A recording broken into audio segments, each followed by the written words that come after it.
talk. Get ready. Humidor shop talk. Sports. Humidor shop talk. Cigars. Humidor shop talk. Get ready. Humidor shop talk. Get ready. Humidor shop talk.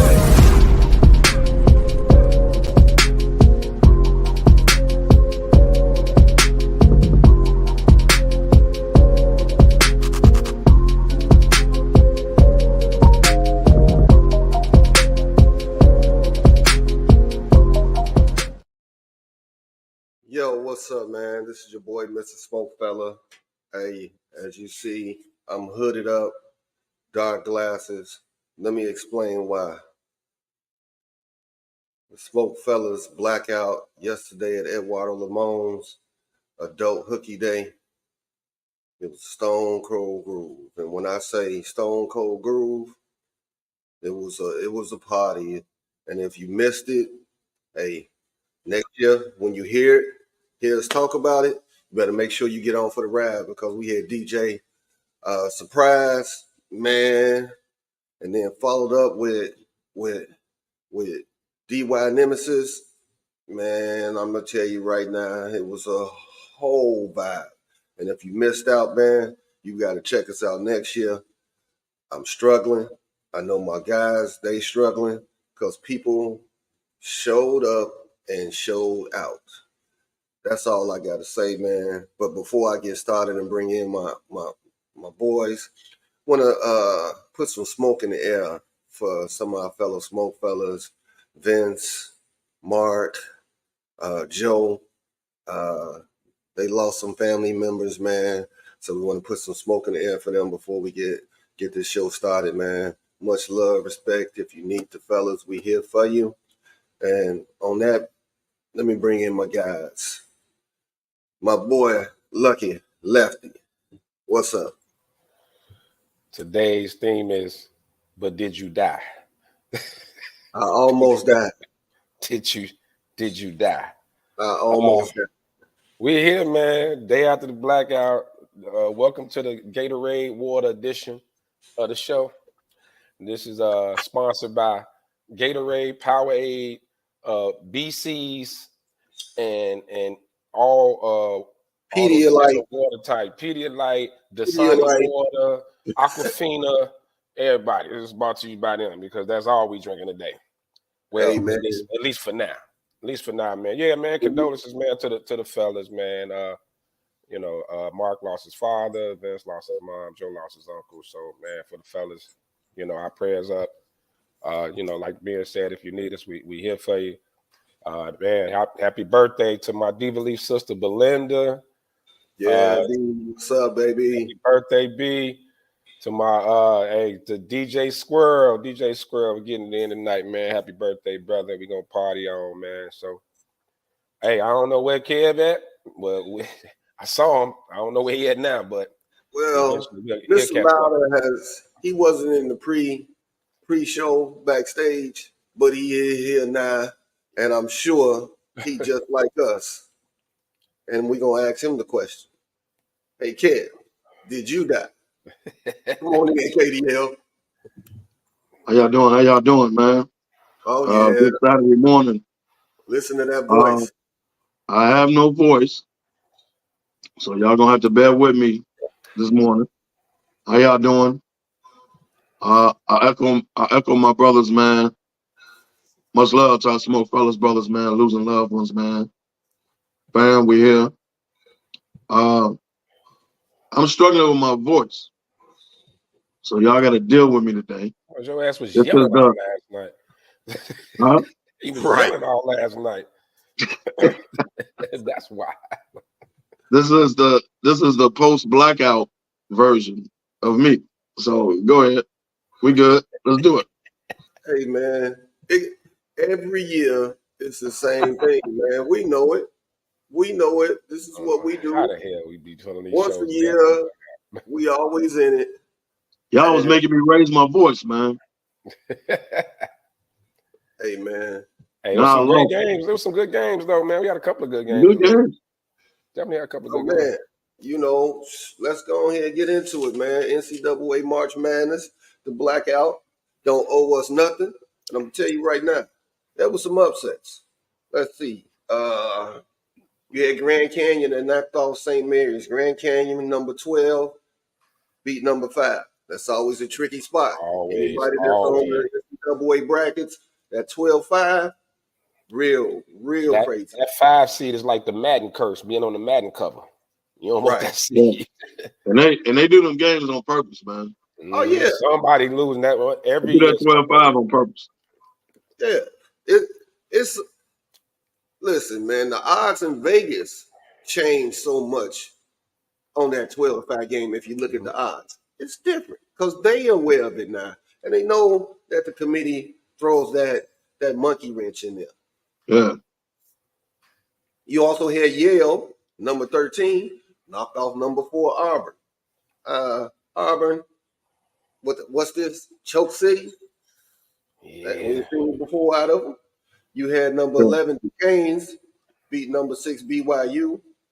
I did pick that one. I picked that one. I also picked number 12 on number 5, James Madison on Wisconsin. That 12-5. I did too. Yeah, I did too. That 12-5, man, you got to take it. I'm gonna tell you for real.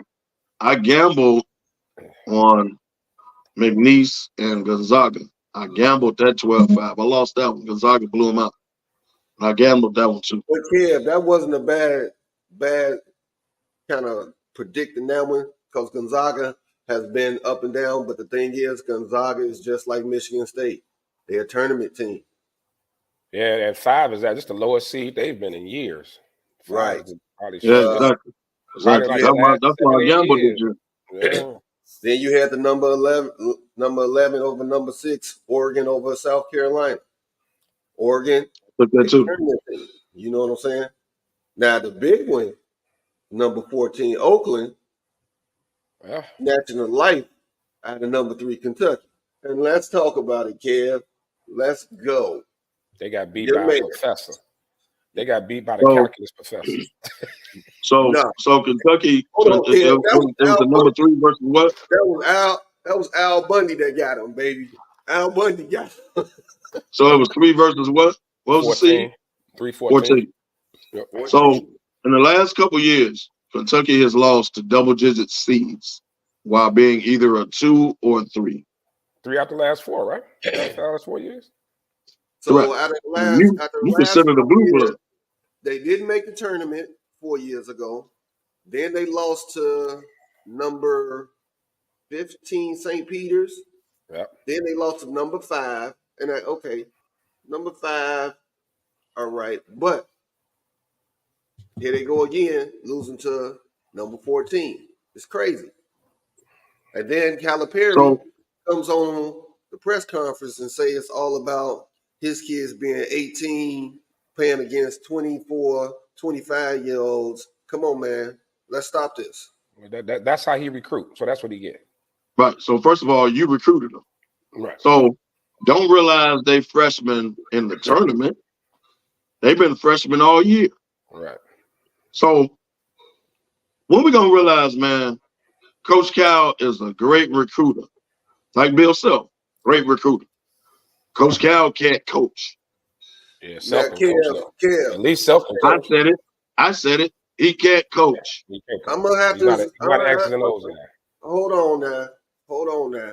They was one of the hottest teams in NCAA 2 weeks ago, and they was like, "Oh man, they on the run now." Well, they wasn't. Yes, they was. I don't recall them winning the SEC championship. They didn't win Okay, they didn't win the regular SEC. Season or the tournament. I don't recall them winning. They went on a run, man, in the SEC. They lost the tournament, but they went on a run before the tournament. Bro, look up the stats, man. They didn't win the regular season nor the tournament. So how was they hot?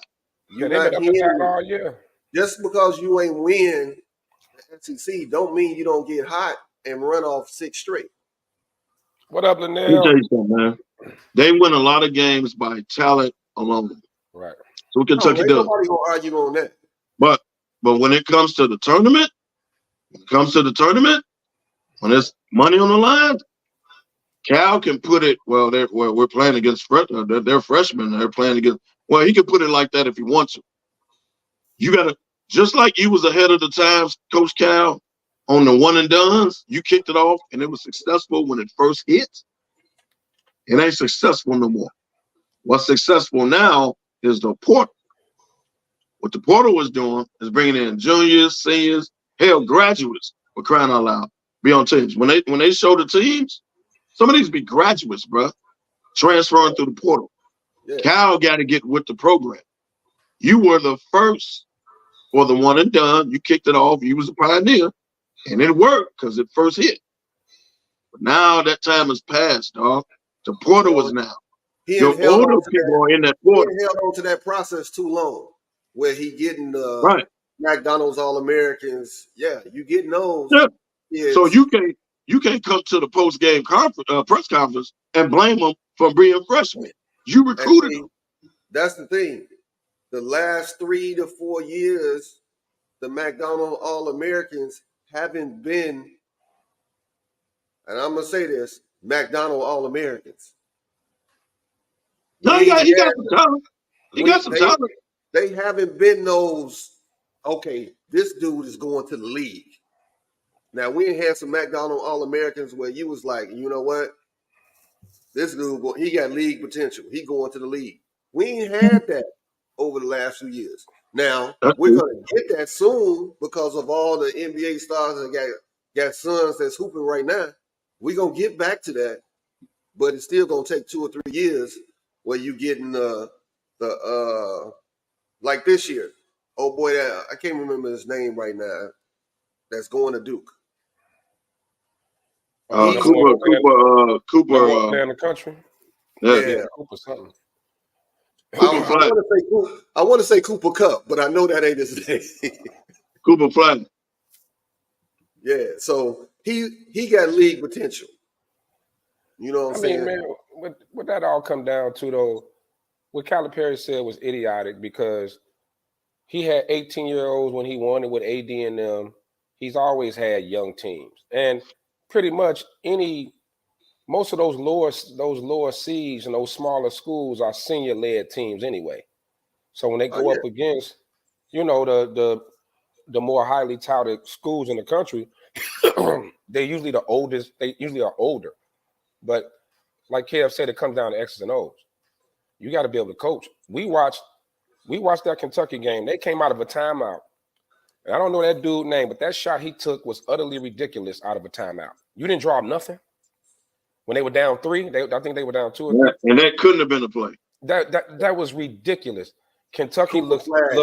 Thank you, Sean. Kentucky looked undisciplined. They just didn't look like a well-coached team. They got talent. They got some ballers. They always got talent. So they keep talent. He's a hell of a recruiter, but to come out and that's the thing with the tournament. Like I said, it's every year it's like that. Most of the smaller schools, St. Peter's, St. Mary's, those are senior-led teams. So yeah, they probably older than most of the teams in the higher seeds that they play. So don't come out and use that as a kind of like a reason, almost like an excuse. It sounded like an excuse. He should be bigger than that. Well, I've never been the biggest Calipari fan. You recruit freshmen, and they've been freshmen all year. And then when you get to the tournament and lose, you blame them for being freshmen. Right, exactly. That's ridiculous. He knows better than that. It's what you usually say. He failed the press conference. He definitely lost the press conference. Oh yeah, he failed that. I was watching game day this morning, and the consensus across the board was, I don't want to hear your excuses, Calipari. You got to play better in the tournament. Period. Point blank. You got to play better. Yeah. And at some point, you got to coach. I get it. You can, like, basketball is a sport where you can like throw the best 5 on the court and you can win some games. But when it comes to championships, man, you need some type of continuity. They're an AAU team, and they played like an AAU team yesterday. Right. And that night they played like an AAU team. And just a little small basic things on the screens, and you know, all off ball defense, but whoever simple stuff. This comment right here, I swear to God, is the why Villanova would kill in the tournament every year. Michigan State, right now. North Carolina. I'm worried about them playing against Michigan State because guard play is paramount in the tournament. But Carolina got some guard play though. Carolina, they do. They do. This ain't like normal where the last few years they guard playing suck. Their guard play you gotta have guards. That's true. That's no. You gotta have guards. It was no guards and 29-year-old Baycott, because I swear he'd been in North Carolina since Vince Carter. I don't know. Baycott the same age as George Ackles back in the day. No. What's his name from Gay? What was the kid from Gonzaga? Timmy. Timmy, that was 85. Oh, man. Yeah, he stuck around for a minute too. God, baby. Timmy, your boy Timmy. Yeah. Hey, Timmy handlebars came way out here. Timmy was so old, he was up for retirement his rookie year in the NBA. They was already talking about retiring. That dude was whatever happened to him, man? He didn't make the league. I don't know. He probably overseas somewhere. He's a big dude. He probably over in Greece some damn where. No, he's somewhere as a tax auditor. Your boy Timmy, baby. Timmy, baby. He a tax auditor right now. Him and Baycott, them are old as shit. But yeah, hey, man. Everybody says that every year though, man. It's the guard play is big because the game slows down. About. Yeah, the game slows down. You know, it's a half court game. You got to have some, you know, that guys who can handle the ball, guys who can take care of the ball, not turn it over. You know, that's always big, and can feed those bigs down there, man. And that's what it's about. That's what it's about. Hey, Gandy said he playing with Kofi Cockburn. Hey, what up? He made the league though. Hey, where he at? Hey. Kofi made the league at first with Utah. I don't know what happened to him. He made it. Utah? He made it. We had one season where we went hard on Cockburn, boy. Utah probably banned them for passing around that Cockburn. What? They probably kicked him out the state.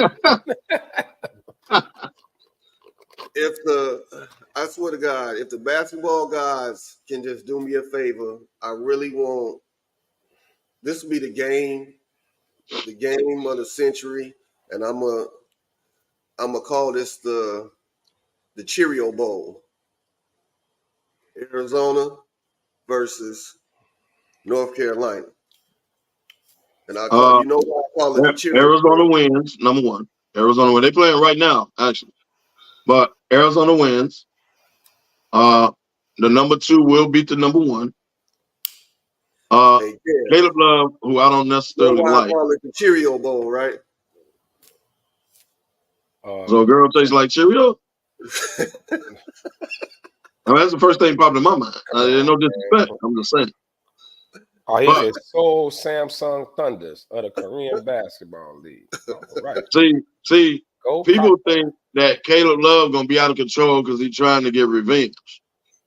What I want y'all Carolina fans to know, dude might be out of control. Like he's the one that got hurt. He the one that got hurt. Caleb Love might walk in like, yeah, I did it. Now what? Right? Dude, emotions might be out of control. Because old girl is still there.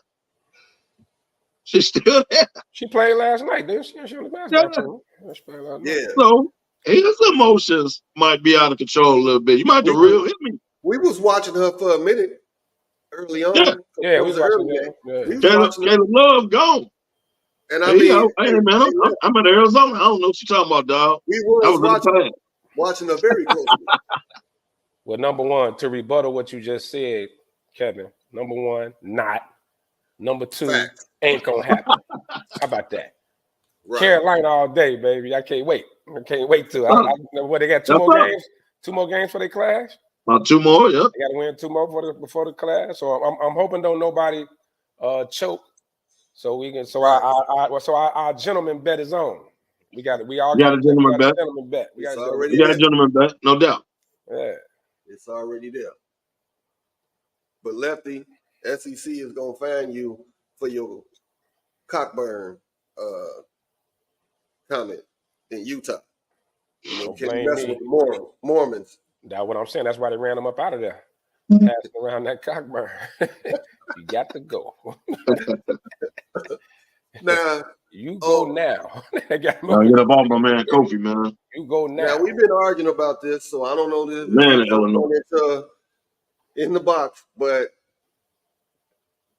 the turning down the NIT by these big the power conference teams, man.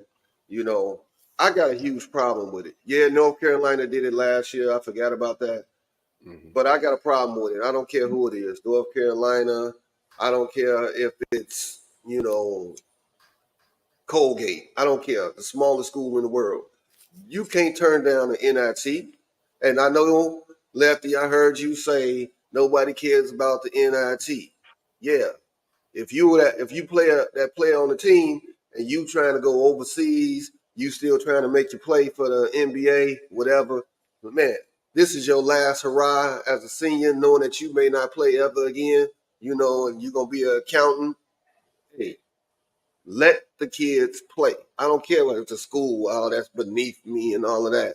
So, man, we can argue about it if y'all want. No, I 100% agree with you on that. On that it should be about the kids and giving them their last burn. You know what I mean? I'm with you. It ain't none of debate on that. Pause, man. Pause. Yeah, not a cock burn. Not a cock burn. Not a cock burn, just a burn. And it's different. We've been talking about burning a lot today, so I'm gonna pass that on. Yeah, I don't know where we're going with this burn. I don't know where we're going. But blackout day. No, but like I said, man, it's really not. It's not a debate. I 100% agree. Let those kids get their last run in, you know, whatever it is. But and this is the last year of the NIT anyway, right? They go into that kind of like a play-in to the tournament thing. 90-something teams is gonna be like a play-in to get 64. Something stupid that shouldn't be. But it's gonna bring more people gonna watch it now over the NIT because they actually plan to get into that tournament. Those are gonna be some great games. It worked for the NBA to play in. So I guess the NCAA. Hey, look, man, stop changing shit. Either you are one of the top 64 teams or you are not.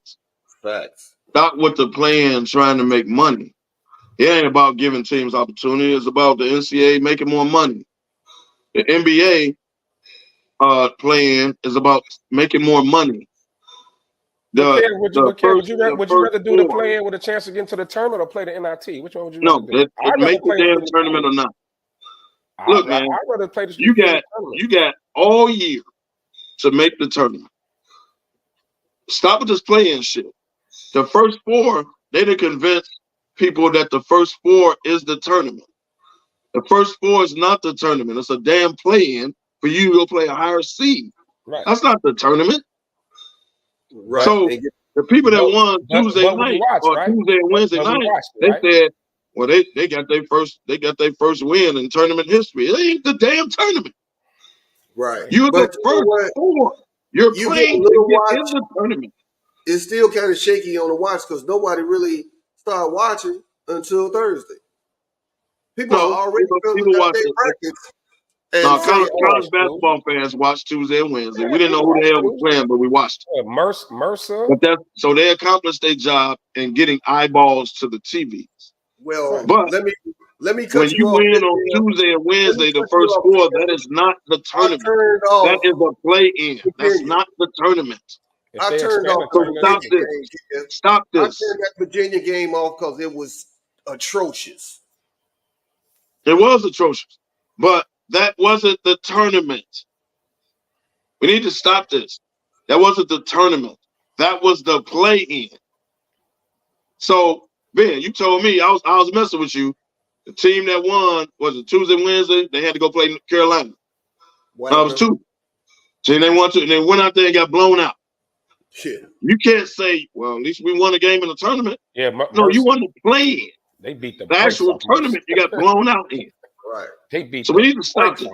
And the NCAA needs to stop expanding shit.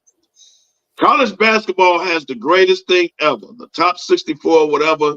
Leave it as is, man.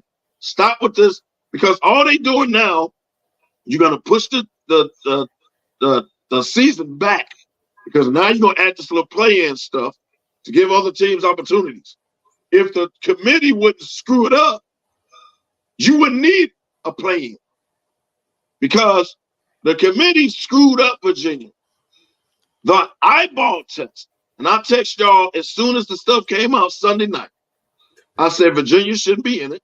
I said Indiana State, Pittsburgh got screwed. Y'all ain't say nothing.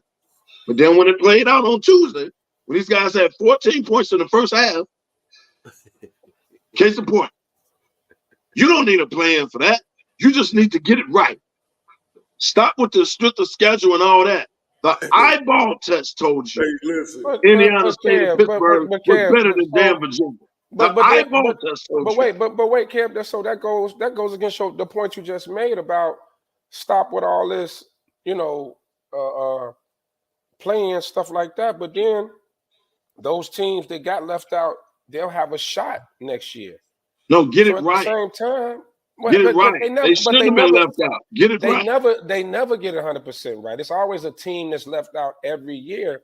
This with this new invitational thing they doing, this little playing thing, I think it's a chance to prove it on the court. It's not about a computer so what they did all year or a committee. No, I'm not saying that, but I'm saying that like when you got these bubble teams right there, right? When you got these bubble teams, somebody always get left out. We're sitting here saying, let the kids play, right? Go to the NIT, let them play. So what's wrong with giving them a shot to get to the big dance? I don't see nothing wrong with it. Like, what's the issue? Like, why do you got a problem with that? So my coach always said the NIT was the non-invited tournament. My coach always said that. So either you make the NCAA or you don't. The non-invited tournament. Now, let me speak on the teams that declined. St. John's, Oklahoma. Who else? St. John's, Oklahoma, Pittsburgh, and declined it.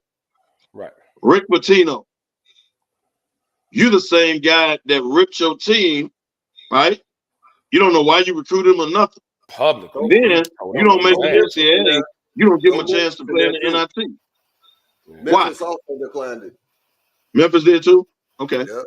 So we criticize, especially in football, when guys sit out the bowl games because they go into the NFL and they sit out the bowl games. We criticize. We got to keep that same heat on the college basketball coaches that decline a tournament that you're eligible for.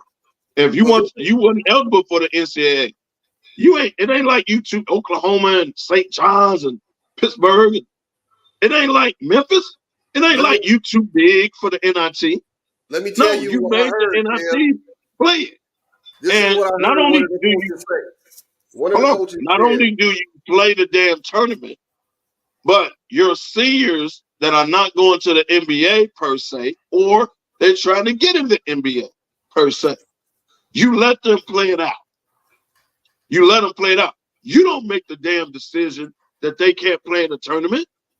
Because if they make a decision to where they don't want to play, you got a problem with them. That's true. But a coach and an AD can make a decision not to play in the tournament. That's bullshit. Well, that's bullshit. You can't have it both ways, bro. Like either you let the kids play, all right, Kev, or don't get mad when the kids don't want to play. That's bullshit to me. Okay, Kev, you said it 3 times. So what I heard one of the coaches say, the NIT does not help coaches recruit. And it hurts the big box, the major programs in their recruiting. Well, then you should have made the damn tournament. Then you should have made the tournament. So as a coach, if you're worried about recruiting, make the damn tournament. It ain't necessarily the kids' fault that they didn't make the tournament. Hold these goddamn coaches responsible. Hold them responsible. Don't take away a tournament and say, well, we don't want to be known as an NIT. If I'm hearing you right. If I'm hearing you right. I have a real problem with that. When that coach said that, I was like, what? But so that's what gets eliminated now, right? You're not going to decline a playing opportunity. So all that's over with. Problem solved. You know what I'm saying? The problem solved. You plan to get to the dance. What about the CBI? They're going to eliminate that? Now that's what they need to eliminate. The who? It's a CBI. It's an NIT and it's a CBI. Oh yeah, they ain't saying about basketball the CBI. Invitational. Something. Yeah, they haven't said anything about that. Eliminate that? They should have never brought that in. Yeah, I don't know. But I'm gonna tell you, we giving. See what they doing by that is giving coaches a pass, and in turn, while you giving coaches a pass, you screwing over the students. But don't nobody give a damn about the students. It's a business now. Right. Ain't student athlete. It's athlete student. Don't nobody give a damn about the students. So what you're doing is you saving these coaches' egos. Since y'all gonna decline the NIT, now we just gonna do a play-in. Either you make it or you're not, right? Since y'all declining the NIT. Penny Hardaway, I love you, but who the hell are you, Memphis, to decline the NIT? Who the hell are you? Yeah, they just got off probation, didn't they? Right, they just got off probation. Ain't nobody heard you since Chris Mullin and Mark Jackson. Who the hell are y'all to decline the NIT? So see, we giving these coaches passes, man, because it's Rick Pitino. I'm tell you this, and I'm speaking. One of my closest buddies that I grew up with went to Murray State. He went to the NIT, but guess what? Him going to the NIT, he got picked up. Somebody's song. He played overseas, and when I say he had a hellified career, playing overseas, playing in my boy did too. Married a French model. Wonderful life, bro. Wonderful life. But you take away the NIT, you take away that. That's the stuff that you don't see behind the curtain.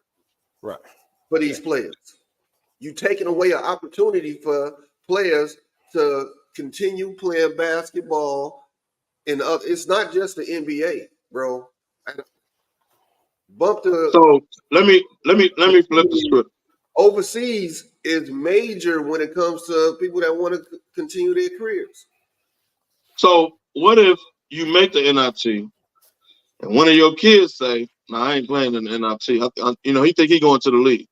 He say, "I'm not playing in the NIT," and that makes national news. How y'all think that will go over in the media? Not well. One of the players say, "No, I ain't playing in the NIT again. I think I'm going to the I don't want to play in NIT." How do you think that goes over in the media? How do y'all think? You're not a team player. You quitting on your team. That's going to be the narrative. Cool. So how come these coaches ain't held accountable for canceling the damn tournament? Declining the invitation. I wonder do they coaches they get them same energy? You know what? I wonder do they huddle up with the team and ask them before they make the call? Do they just make the call? You know what I mean? Like, nah, we ain't going to that. I wonder do they really sit down with the team? I think they make the call because there's no senior, there's no hooper. Number one, there's no senior that's gonna say, "Well, yeah, I'm good, coach. Yeah, go ahead, man. We ain't gotta do that." Yeah, there's no senior that's gonna tell you that. None. Yeah, there's no true hooper that's gonna tell you that. So they ever say none. That? Oh, you're right. So I think they make, in my opinion, they just make the decision. You want to continue to hoop, right? You want to play as long as you can play. And like you said, Kel, especially if you that senior, 5th year, whatever, if you got that senior tag, there's no way that you don't want to keep playing.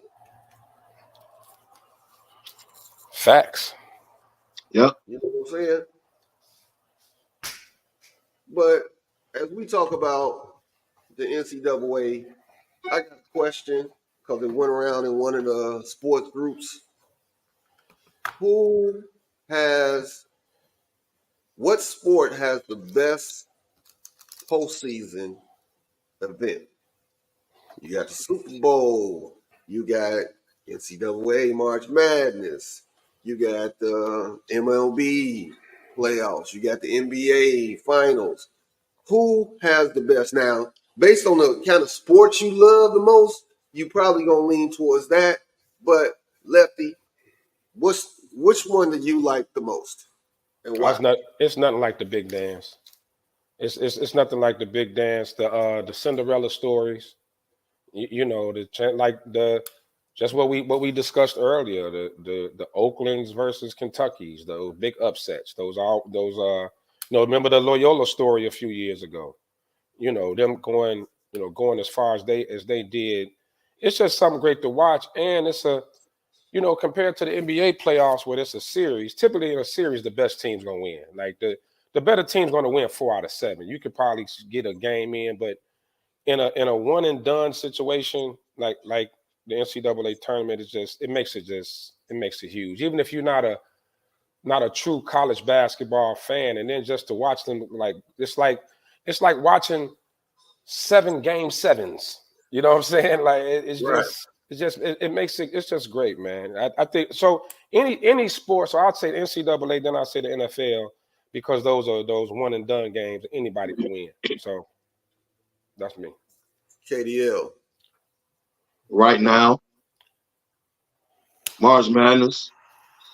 Like, that ain't, to me, it's not even close. Right. March Madness, you don't know what's going to happen every year, no matter the ranking, no matter the seeding, no matter who. March Madness ain't nothing like it, bro. It's so unpredictable that it tunes you in. I'll give Major League Baseball, that's cool. NBA, they put the play-in in, you're going to watch it, right? Everybody watches March Madness. Everybody watches. Like, March Madness is, you don't know what's going to happen, bro. I mean, here we had a cigar shop full of people, man. Like, you didn't even have to be with it. Wasn't a lot of, I don't think a lot of college basketball fans, but everybody was watching the games and damn, hey, half the females didn't know who was playing. When it was a big shot, like they was in it. Okay. So March Madness, man. Sean, come on in. You played football. Super Bowl, cool, but the Super Bowl, like everybody watches the Super Bowl, no different than everybody watches the NBA championship. Everybody watches the World Series. Come on in, man. I'm talking about leading into it is March Madness, man. Like, everybody gonna watch the damn Super Bowl. That's why I say NCAA and then NFL for me. That's the order. Sean, where you going?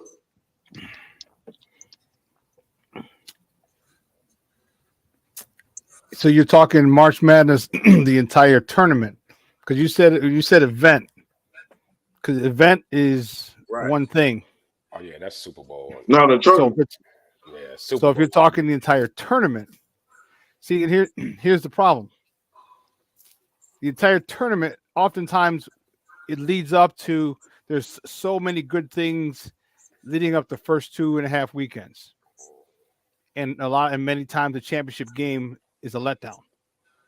Not all the time at all, believe me.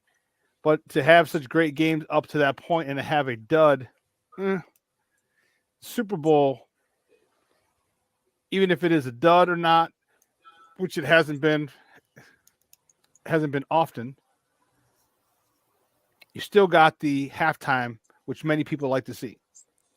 More urban people were really fired up about Snoop and Dre and Mary J. a couple years ago. Usher this year. Okay. Rihanna. Riri. So if you're putting the whole tournament against the Super Bowl, then I would have to say slight edge to the tournament, because 2 weeks will lead up to the upsets. The 2 weeks, there's multiple upsets that get people excited. But if it's just one event, one game, you know what I mean? The Super Bowl is super close. We're talking 1B. And me personally, I wasn't comparing it to one game. The Super Bowl is the ultimate. Everybody watches the Super Bowl, regardless if you watch football. Right. Everybody watches Super Bowl. So I wouldn't compare that. I was comparing like the NBA. This is how I took the question. The NBA playoffs. Okay. Major League Baseball playoffs. Baseball playoffs. Hockey NCAA, March Madness. Like, I was looking at it like that. I wasn't talking about one. If you do it that way, then the NCAA, it's just because it's one and done. All right, all the other ones except football All the other ones are a series. So it's like boom, boom, boom, boom. Okay, and you don't. all right. March Even if it's Madness, 4-0 or a sweep, it still can be boring. Kentucky shows you that anything can happen. Right. Yeah. Right. Hey. So you go watch back to Virginia versus Chaminade. Yeah. You go back to Virginia versus Chaminade. So what do y'all think the expanded college football playoff is gonna fall in? Well, that's gonna be. That's not there yet, but it will be. That will be up there. That's right. That's gonna. That'll be debate. I think all that's doing is letting the 6, 7, before you go 8, there, Kev, 9, 10 teams in. I'm gonna answer the question as well. For me, the reason that I'm gonna pick March Madness, it goes back, taking me back when I was in 7th grade, bro. I called it chicken pox. Wait, was that the second time you was in 7th grade or the first time? Because you know you flunked. That was a long time ago, bro. Hey, man. Was that your second stint? Lefty, that when you had the pro yesterday. Didn't you have a pro back then? You was waiting, but that's all right. When I caught the chicken pox, I was waiting for the opening. It was right before the NCAA tournament, right? So I was really into the NBA back then, but then I had nothing to do but watch the tournament. And that prompted my love for the March Madness. From that point on, it was like the greatest thing ever, man. Because of the Cinderellas and building up to that one shining moment. Bro, that's the greatest thing in the world when you go from 64 to the last two. I swear to God, that's the most amazing thing. You know what I'm saying? I mean, also think about the memorable moments too, though. The Jordan shot, the Houston, was it Houston NC State? The upset. Derek Whittingham. The Villanova shot a couple years ago. The Villanova shot a couple years ago. Like those memorable. You had to throw that out there, huh, man. I wasn't gonna say against Carolina, but since he put it out there, I mean, I remember the stuff. Real classy, Kevo. Real classy. Hey, man. I just remember the shot, man. Yeah. Be cool, man. Be cool. like Millhouse. My heart still hurt when I see that damn shot. But that's what I'm saying, man. I was already celebrating. I knew Carolina. Every year somebody do something in March Madness. Like you don't know when it's coming, right?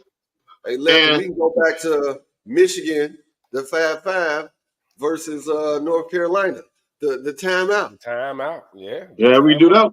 We do that. Hey, I was in college that time, and I won a lot of money because I was North Carolina. I thought I was gonna have to pay out my ass, man. But what's big boy that was on the bench? Let me get on. Chris Webber said he told him to call timeout. What's big boy on the bench? Eric, there's a big dude on the bench. Yelled out, the backup timeout. Chris Webber called timeout. First of all, on North Carolina. Yeah. No, on Michigan. Big boy, Eric, light skinned dude. Yeah, he's the center. The backup. He was on the bench at the time, and he told Chris Webber to call timeout. Chris Webber cussed him out, finding out he didn't have a timeout. He didn't have no timeout. Oh, you can't cuss him out because you didn't know. Both of y'all was Chris Webber traveled to begin with. So we start the whole play over. Turnover. Yeah, it should have been a turnover anyway. I will give him this though. His foundation, he named it timeout. Made it turn it from negative to a positive. He has a not-for-profit organization that he named his foundation timeout. That's dope. Eric Riley. Yeah. He was on the bench like this. Chris Webber looked at him and called timeout. Right. Yeah, man. I remember that whole play, bro. Like we said, man, just think all those moments in the NCAA tournament, man. I mentioned it earlier. A couple years ago, the Loyola run, man, was just remarkable. Sister Jean, baby. Man. Sister Jean. Yeah, that was remarkable, man. I mean, the whole city, the whole state. I was in watching, Vegas, like you didn't even you probably never seen a Loyola basketball game in your life, but you were just pulling for them, man. It was a great story. It was a magical run. You know what I'm saying? What do they have? 3 buzzer beaters or two? Just 2. I know they had 2 for sure. I think it was 2. I know it's 2 for sure. Mm-hmm. That was just unfreaking real. That was unbelievable, man. What about when we got our first taste of Steph Curry at Davidson? I mean, he was heating everybody up, and they was like, "Dang, that's Who Dale is this son. dude? That's Yeah, Dale son." he had an NCAA run. Yeah, you have magical runs, and now look at it. So I'm hearing March Madness. We didn't even know what Davidson was at the time. Right. Real talk. Right. David who? Right. David and Goliath? Right. You know what I'm saying? Yep. Hey, Lefty. Huh? You just got served papers? Hey, Lefty. Wouldn't be the first time. Is my bag up there? Yeah, it's right. It's right here. I'm looking at it. It said, "You are the father." Man, if I get he can't be in court on a Saturday morning, though, B. I'll be on. You talking about suicide watch? Like that. Man, look here. You are the father. I'm 50 years old, brother. We ain't doing that. Oh man, listen. Talking about getting served, let's go ahead and jump into this one. Your man Ohtani.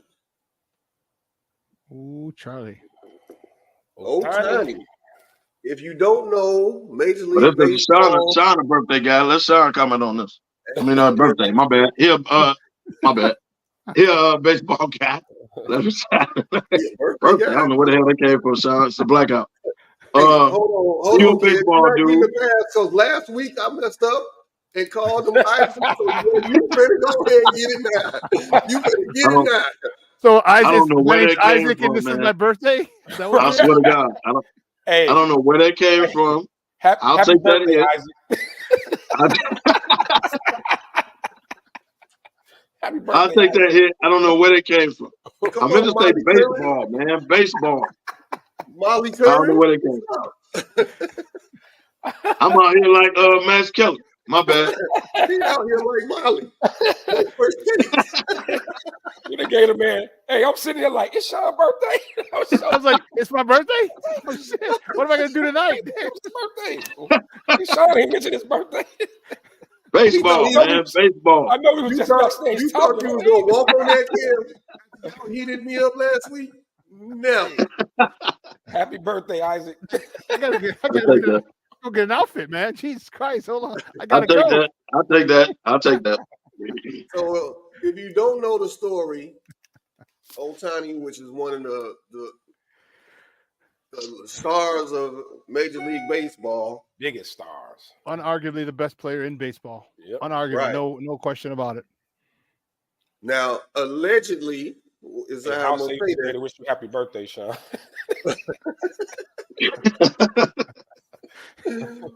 $4.5 million stolen right under his nose. Yeah, that's what they say. But now they're investigating it because they're saying that his translator had a gambling problem and he stole the money to pay off his bookie, right? Yeah, right. So, Sean, what's your thoughts on this, man? It's your birthday. You might as well lead off with it. Thank you. It's my birthday. I think Ohtani, they've launched a full investigation. MLB has. And what it seems like it might do is I think Ohtani is in big trouble. I think he might be someone who's caught up in gambling, and his dude is the one taking a fall. Oh, you always got to have a patsy. Investigation, Lefty. I didn't think of that. So you think Ohtani is behind this? Dude was. Oh, wow. So my information, maybe I need to read it. Dude was the translator stealing out of his account. What up, He was handling his account, being the translator, When you say stealing, though, once he has access, he might have said, "Hey, just take it out," And again, this could be a setup where he has to say that because if he's gambling, well, guess what? You're out of the league. You and Pistol Pete, you and Charlie Hustle are sitting together outside the Major League Baseball Hall of Fame. So it might, what they say is he stole it. Is that the case? And, right. and, He did have access to his account. And what does a translator need access to your account for? He's a translator. Like, why would he have access to your money as a translator? And you got to know what the hell is coming out of your own damn account. But I mean, I'm saying, why would if you had $175 trillion, would you notice 4 million? Right. You're damn right. It's my account. Hey, I ain't let anybody. That's just like saying anybody can have access to your bank account. I work in payroll. People call it. If I had 4 million yesterday, I better have 300, and you know what I mean. Like, get the fuck out of here. Like, that's my account. Now listen to this one. When they go and ask that bookie, I ain't think about that though, Sean. That's now the bookie, if you ain't paying him off, he can ruin the whole show. Yep. Oh, I'm pretty sure he didn't got his paper. Okay. If y'all taking it that way, then is he gambling on baseball? No. Is he, like, if y'all want to go down that road, he could. Now, he just gambled because he got money. They already confirmed that. He's a grown-ass man. It's not on baseball. Right. However, if he's gambling in the facility, if he gambles in a major league stadium, if he gambles in Anaheim, Los Angeles Angels Stadium, all right. Remember how who was it? Was it Calvin Ridley? He got suspended because he was gambling in the facility of the Lions. Yes. So was he where were these bets placed? I don't know. We'll find. We're going to find out. And the bookie he easily be like, yeah. If he didn't pay the debts, oh, he's telling for sure. well, I think the one thing with bookies, they don't, they stay low key. If he go testify something, he'll lose a lot of clients. Right. So I don't think he gonna say nothing. Right. Yeah. Some are slimy, bro. But if a grand jury, if you get, you got to sit in front of the grand jury. You can't lie under oath. So can't purge. Ask OJ that. So my question is, why are you using bookies? This is FanDuel. This is FanDuel DraftKings all day long. You know what I'm saying? Like, this is and most leagues don't have a problem with it. I just do it not in the facility. So why are you using a bookie anyway?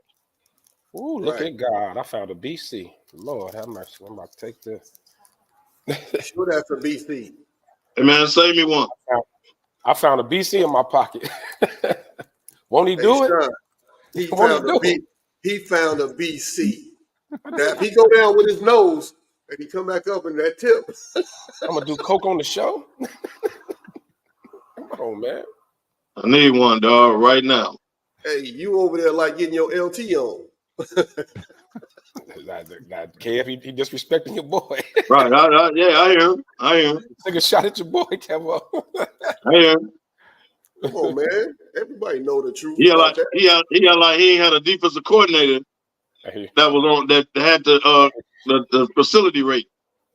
Hey, if you see my hand doing this, mind your business. Mind your business. Let me be great. So more will come on the story. More. Yeah, but it's gonna come out. Sean just put them out there that if you think about it, dude does have access. So why is he stealing? Yeah, Sean, you put something out there, Sean. You might, it might be a cover. That has access to your account, so I don't. Right, I don't understand that either. Sometimes he because as a translator, there may be some things like I don't know how many. No, because they're in California, so they're most likely, depending on the bank, but most likely there would be a Japanese translator because of where you're at, because of the proximity and the high population of Chinese and Japanese people on the West Coast. So they should have a translator, someone who speaks Japanese. Should have one. Especially as the banks, you know what I'm saying? When you got a couple $100 million, you better hire a translator for all the money that the team will provide that for you. No, I'm saying the banks. But don't you got a Japanese? So if you got a translator, that's cool. But don't you got somebody your own language also, like helping you in America? Like I don't understand why you. You help me out. You're a translator. You do my interviews and stuff like that. you also have my bank account information. But Yeah, they said Like, I don't understand. also I don't his get best that. friend. So he's more than a translator. Are that supposed to be his boy? Oh, that's his man.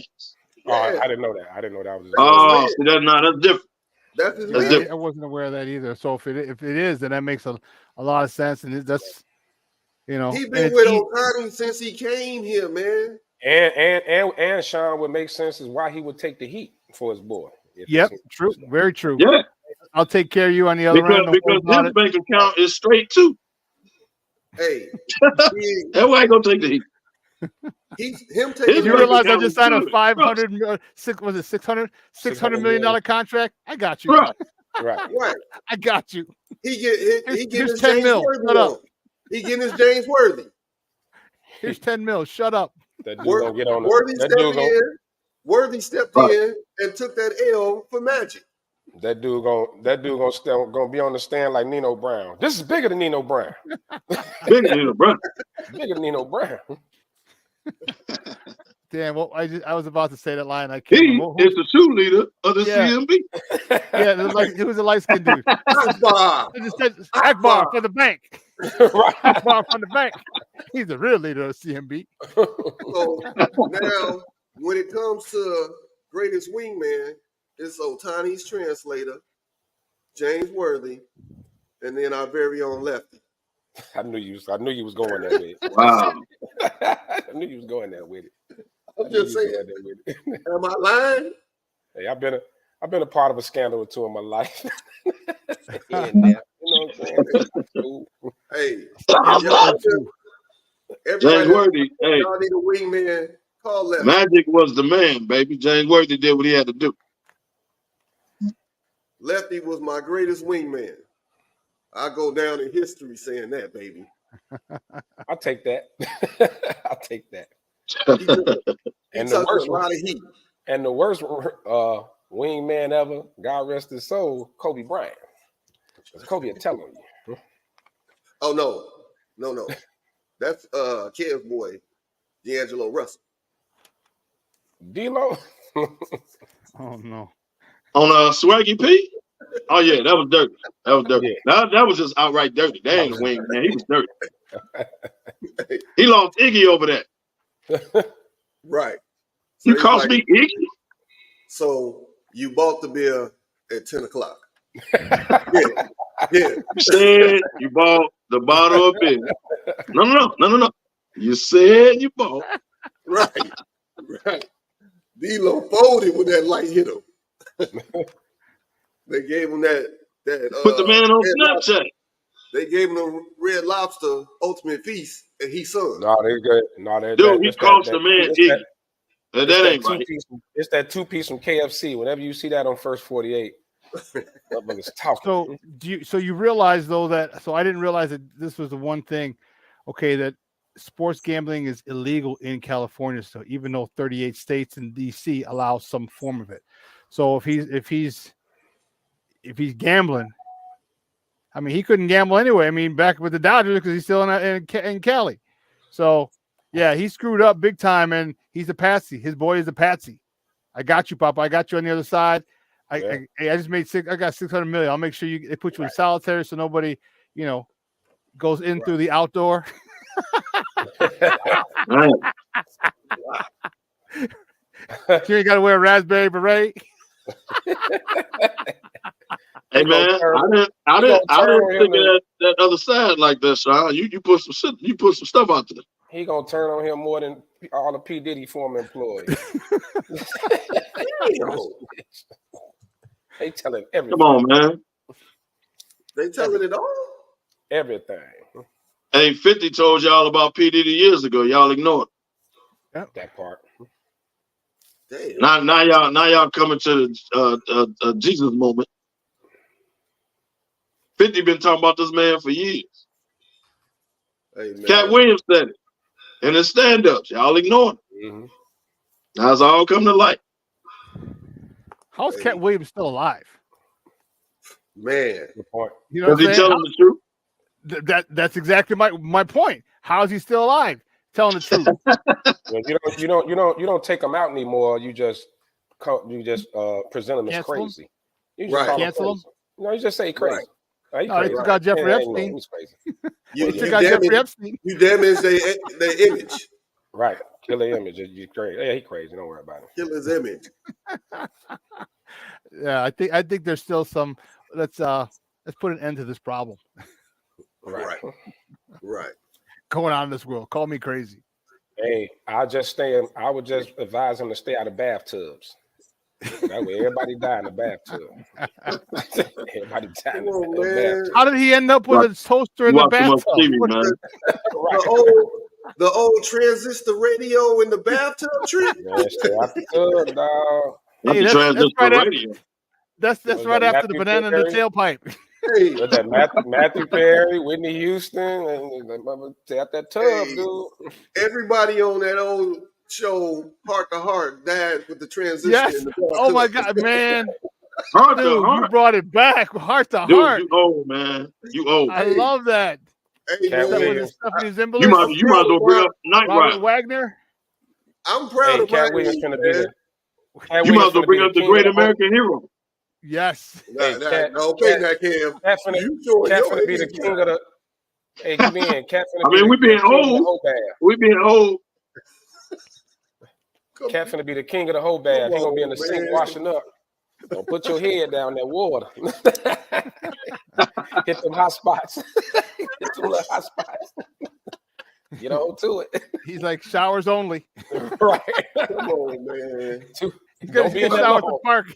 You know the little swim parks where you got to walk through the you got to walk through the little aisle of showers to get in. Make sure everybody showers because that's it. You can't electrocute me in here. Come on, man. We got a dynasty reference. Who killed JR? No, that's Dallas. Right. That's Dallas. Dallas. Yeah, that's Dallas. That's Dallas, baby. Okay, so Dallas is come on right after Dallas. We see the people who watch that show. The Colbys came on after yeah, right. The they showing their age too. Right. Man. Hey, we had some classic shows, man. This guy, hey, it is about sports, but it just went left real quick. That's all. We'll get it back on the rails. Don't worry, it'll come back eventually. We apologize. Y'all showing our age, man. Hey, so blame it on the blackout. Let's get some Lefty's Logic. We haven't had a Lefty's Logic in a while. And my man Lefty, you got something to say. You get myself together because I got to rebut. Had to sit up. I got a son. I got to rebut. Let him go. I got to rebut. It's gonna turn to in the box, Sean.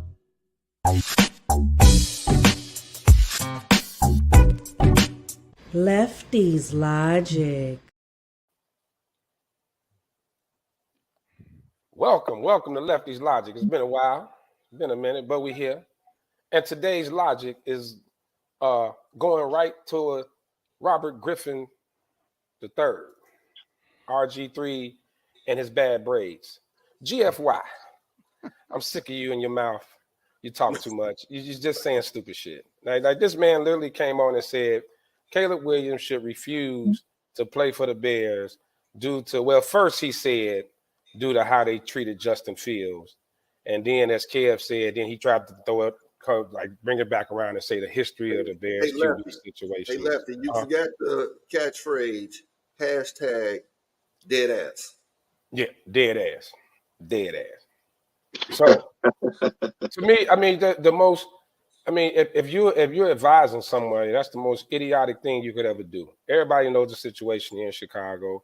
And first and foremost, I'm not one in that group that thinks that Justin Fields was mistreated here in Chicago by any means.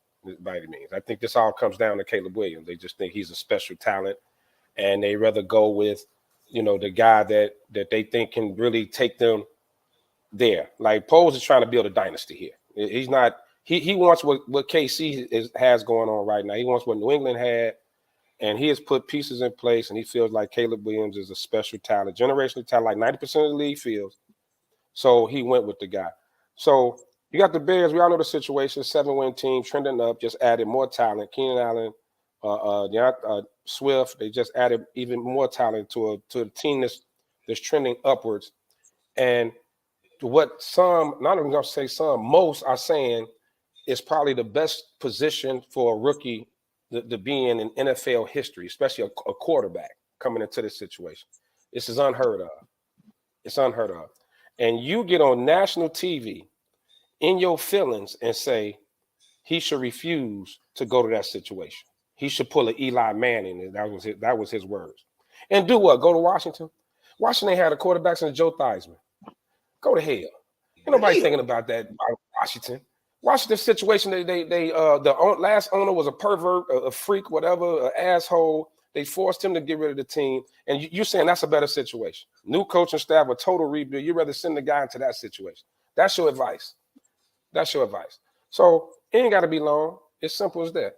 RG3, GFY. Come on with it, Kevo. Because Kev got dead ass.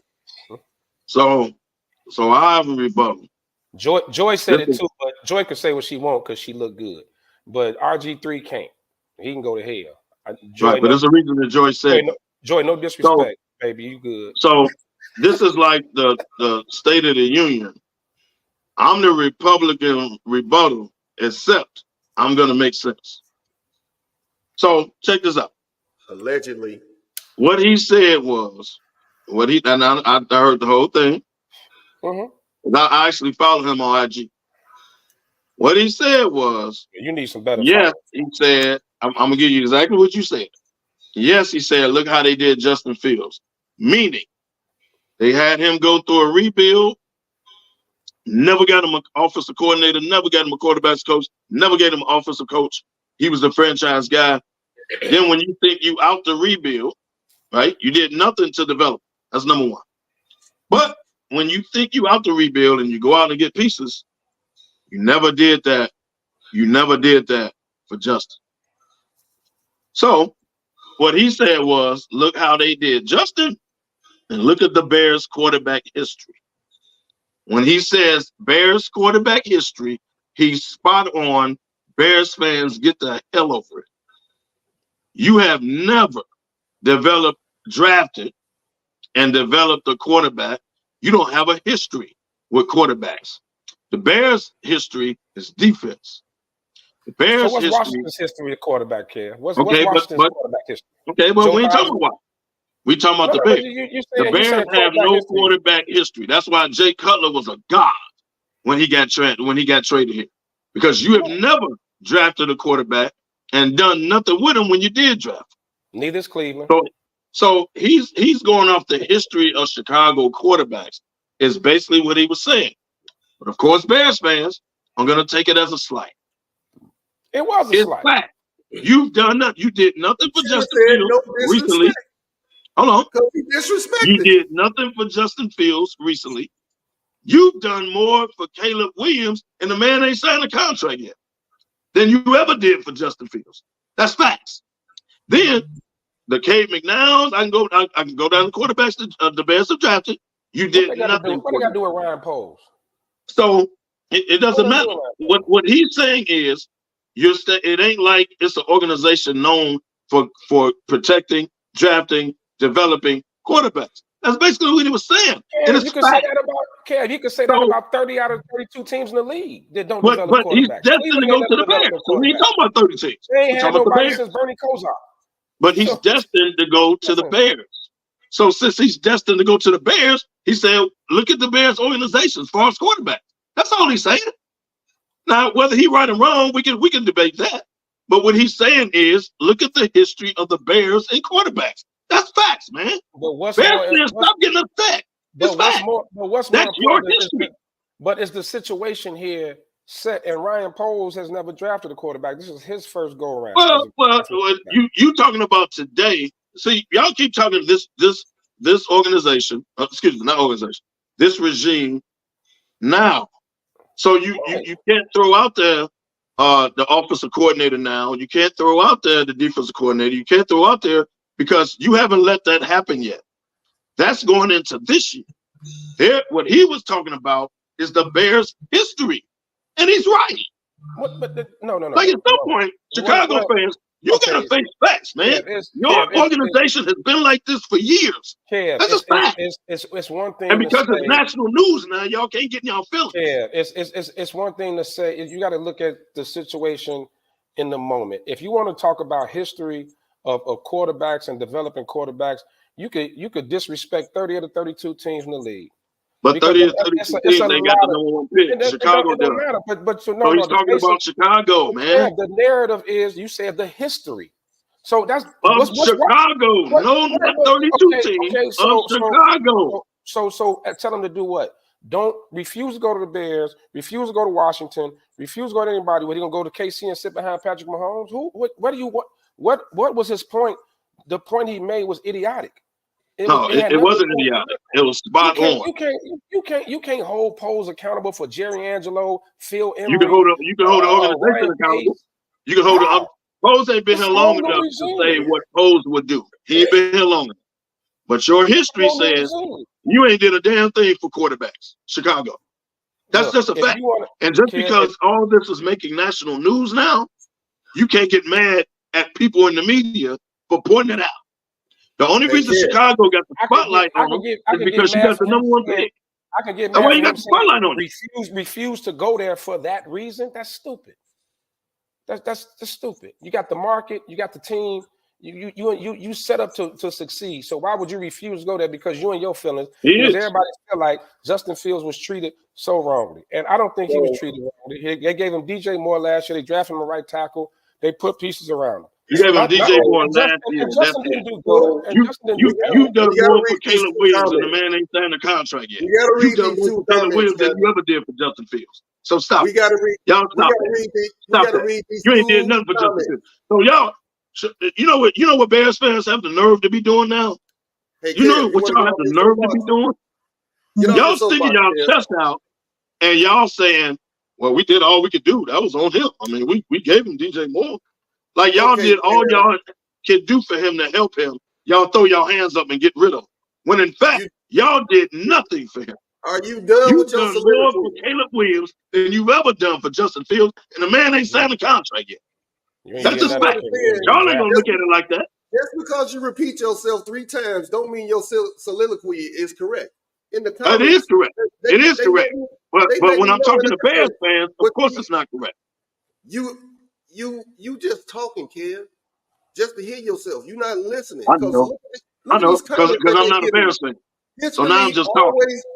History always changes. Bears history will change from this point. But it ain't changed yet. It ain't changed yet. So you can't say it's changed. It hasn't changed yet. That's why it's not history. Again, listen to the comments, Ken. Kevin, you're leaving out the most important part. He's advising Caleb to force a trade. That is totally disrespectful. You cannot honor that. That's disrespectful. If they was doing this in New York, you would have that vein would be popping through your head and you'll be in stroke mode. So Eli Manning was a Manning, first of all. So he could get away with that because he was a Manning. I don't give a so fuck. Caleb won't be able to get away with it. I don't agree with forcing the trade and all that. I don't agree with that. But the point he made by saying that, I agree with. I agree with. Your history is nothing with quarterbacks. That's just a fact. The only reason this is being brought nationally in the media now is because y'all got the number one pick. And Caleb hasn't said, yeah, I'm going to Chicago. The Bears haven't said they're drafting him. So it's still speculation, but everybody knows it's going to happen. So it's still speculation. So now you leaving it out there. Hold on. You let this Justin Fields stuff go long enough to where you're the national spotlight. So somebody jumped in and said the Bears' history with quarterbacks, and he's right. So you're going to constantly condemn. You can't get mad at that. He's right. You can't get mad. Prior GM's faults, failures, sins, whatever, but you're going to keep putting it on the new GM that is clearly out here making change for the team, making strong business moves. His changes ain't been long enough to say. His changes ain't been long enough to say, okay, Ryan Poles that dude. Yes, he's making changes, agreed. Yes, he brought in weapons, agreed. But none of that is transitioned on the field yet. So he doesn't have a history with the Bears to say, well, we got Ryan Poles now. You got to let that happen. They're trending up, so how can you say that? It's trending, but it hasn't happened on the field, sir, yet. It hasn't. How does it so as of today, he has a right to go about your history. He has a right to do that. Now, 2 years, 3 years from now, Ryan Post picks and trades and all that. It works out. Bears make the playoff. Cool. You got a history now of the last 2-3 years. But you don't have that yet, dog. It ain't happened. You can say it's trending, whatever. They ain't stepped on the field yet. Give me as of today, give me 5 teams with a great quarterback history. Name me 5 teams that got a great quarterback history. The history of developing quarterback. Name me 5. Bro, they not in the spotlight. I'm asking you to name me 5. We'll be talking about them had they had the number 1 pick. Name me because you have the number 1 pick, the spotlight is on the Bears. So if somebody want to dive in and talk about your quarterback history, they have a right to do that. You ain't starting right don't get mad because it's your team. They have a right to do that. So you dancing right now. If it was the Giants with the number 1 pick and we dragged along our quarterback before we traded him, someone jumps in and talk about the Giants quarterbacks, they have a right to do that. Ain't nobody. You're the spotlight right now. You can't get mad because somebody pointed out something about your team and now it's national exposure. You can't get mad at that. He's saying refuse to play for them because of that. That's ridiculous. That is utterly ridiculous. He's smart. He's smarter than that. So, Kev, he's way smarter than that. You can say right now that the Giants don't have a history of developing quarterbacks because Eli been gone how many years? So now that their history has been stated, they ain't developed nobody. It's the same thing. And they sure ain't putting nothing around Daniel Jones. Facts. They ain't putting nothing around him. So have that same energy for the mistake upstate. Our history of quarterbacks has Phil Simms and Eli Manning both won Super Bowl. Both of them won Super Bowl. So our quarterback history is a little different than the Bears. So let's not do this. Let's not do this. Our quarterback history is a little different than the Bears. 5 years. So let's not do this. But all I'm saying is what y'all get mad at is that because y'all in the spotlight for having the number 1 pick and for 2 years in a row, and now people are coming in and they talking quarterbacks and they talking about y'all history. You can't get mad because they're bringing it out nationally that everybody knew in Chicago. They just bringing it out nationally because y'all got the spotlight. Yeah, and let me ask you a quick question. So if New England was in that spot, after the way they just did Mac Jones, Bill Belichick, he screwed him completely. They would be on. Completely. Yeah, they would be on. Would he have made that same statement? Yeah, they would have been on. They would have been. Whoever that number 1 pick is, let's say it was Cleveland, for crying out loud. Thank you. They would have been on Cleveland quarterback. The only ones you could think of. Man, they would have been on them. You're in the spotlight, you get that work, bro. Y'all mad because it's the Bears and y'all Bears fans. I get it. But he wasn't way on. Y'all act like he was way on planet Pluto. I'm mad who braided his damn hair. He wasn't. That's what I'm mad at. I don't like RG3 and you and him for GFY. Both of y'all. Let's say that. Listen, as much as I hate to, and I don't know if I've ever agreed. No, I've ever agreed with Kevin. Come on, Sean. I've agreed with Kevin a couple times, not a lot. Okay, but they didn't help Justin Fields, and part of it was cap hell. All right, so they were doing. But the reason that I say that they mistreated him was they gave him nothing. This regime year 2, his year 2. His first year with Brian Poles, his defense was gutted. He had no receivers. All right, we know the names: Demir Bird, Dante Pettis, EQ St. Brown, N'Keal Harry. All right, Darnell Mooney was in there. Cole Kmet was in there. All right, you had all these dudes who, you know what they are. Right. Okay, so he's not a running quarterback. Never been a running quarterback. But what he did for survival was run, and he ran very well. Then the next year you get him DJ Moore. Great. Well, what does he do with DJ Moore? Well, he has that dude break his single season record, a dude who's been a stud. I think we can all agree that DJ Moore is a stud. I don't think we'd have any argument from anybody. And missed 4 games. Okay, and missed 4 games. And if you say, well, Tyson Bagent, in those 4 games, he had about 200 yards receiving, so about 50 yards a game with Tyson Bagent passing. So it wasn't Tyson Bagent who put him over. Okay. Mm-hmm. Had you given him, and here's the thing that I was telling Ben earlier. Okay. I am not down on Caleb's talent. He is extremely talented. He has a quick release. He can hit every throw. He can escapability. He can run. All this good stuff. Okay. My question was this: is that one? We've seen Justin everything possible. Okay. It wasn't consistent. That was the issue. It wasn't consistent. Now, coaching steps in. Now you go get a coach who has a history of developing people. He developed Geno, and not only did he develop Geno Smith, he got him to a contract extension. All right, not just serviceable. We're talking contract extension. That's a big deal for a journeyman. And you're thinking, well, now here's what he's going to do for Justin. And you didn't give Justin that chance because Justin has been trending up. His last 7 games, 5-2. Okay.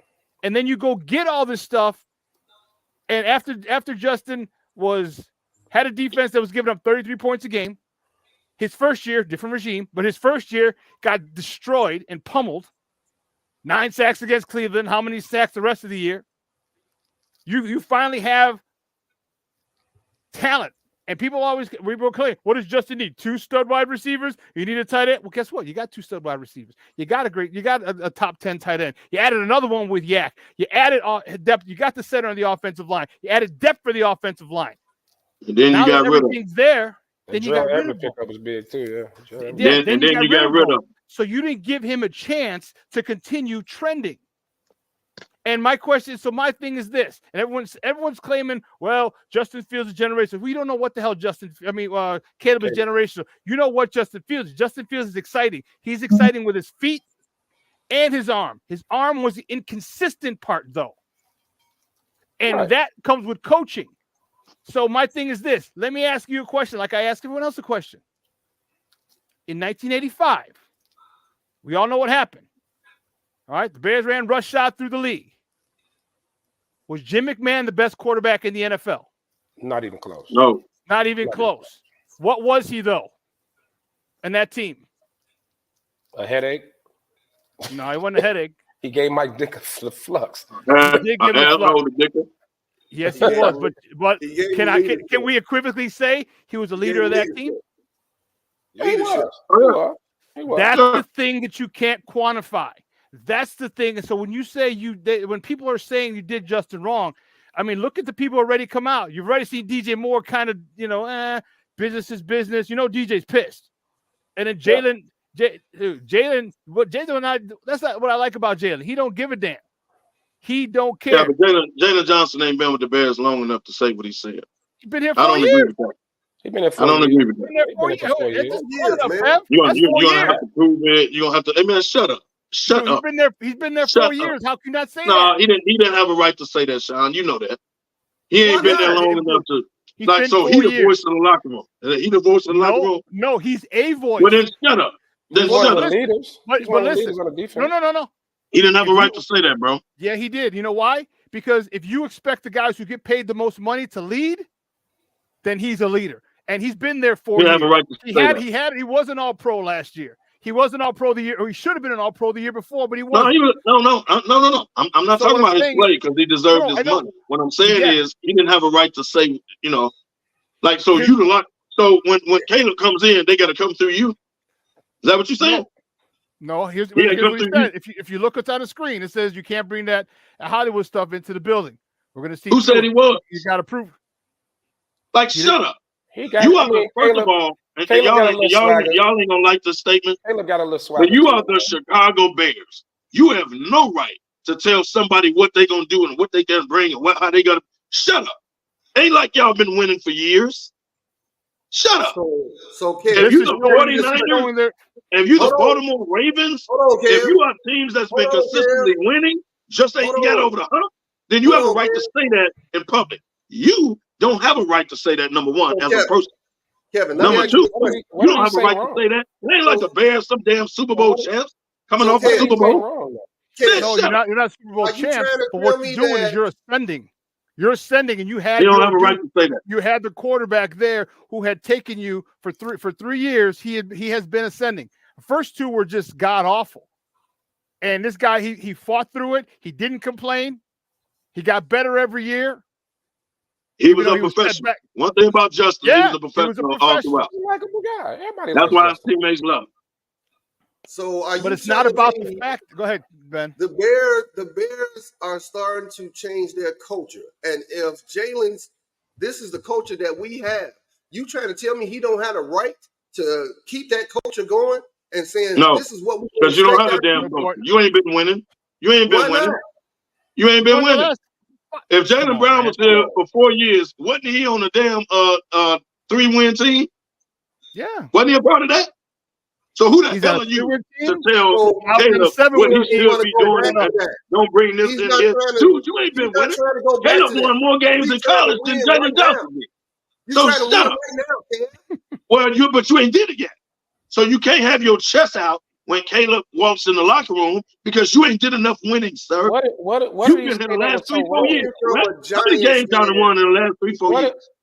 So shut the hell up. But what did he say? You got your contract. You deserved it. But shut up. He just said, "Don't bring that Hollywood stuff in here." That's all he said. Okay, who said he was gonna bring Hollywood in? Who the hell are you to say it? Because it's coming. Shut up. It's coming, dude. It's coming. Shut up. You got. You the 49ers. Answer me this. You are like you the 49ers that's been in the NFC Championship and Super Bowls in the last 3-4 years. No, you but like what you're doing is you ain't that locker room. You ain't won enough to say that. You're changing what's going on. You want to change what's going on. Okay, win first. So let me ask you this question. All right. And here's my biggest issue with Caleb. All right, here's the biggest issue. But y'all putting issues on the man. The man ain't walked in the locker room yet. Wait a minute, dog. Oh, man. Why haven't you given the Bears your medicals? Yeah, that's a good question. Can't answer that. That's a great question. So the Bears haven't come out and said it, but all roads are leading to them drafting Caleb Williams. Are you sure they're on the same page? I'm gonna ask you that, Sean. Sure they're on the same page? Because if he hasn't given his medicals, the Bears haven't said this is our guy, and he hasn't said they're not on the same page. They're not on the same page, or maybe they are on the same page, and they understand that the Bears aren't getting his medicals. Maybe they are on the same page. Maybe that we don't want you. Caleb's like, I bet. I don't have to give you my medicals. He doesn't. He doesn't have to take a private visit. His visit got pushed back. His visit might get pushed back again to never. But the Bears need his medicals to trade. Remember I said that? I said this not last week, but 2 weeks ago. He's holding the Bears hostage without giving them his medicals, because no one will trade. If he tells the Bears he's not going there, they cannot draft him without medicals. That is a huge risk, and no one else can draft him without medicals. So whoever he goes, let's watch to who he goes to.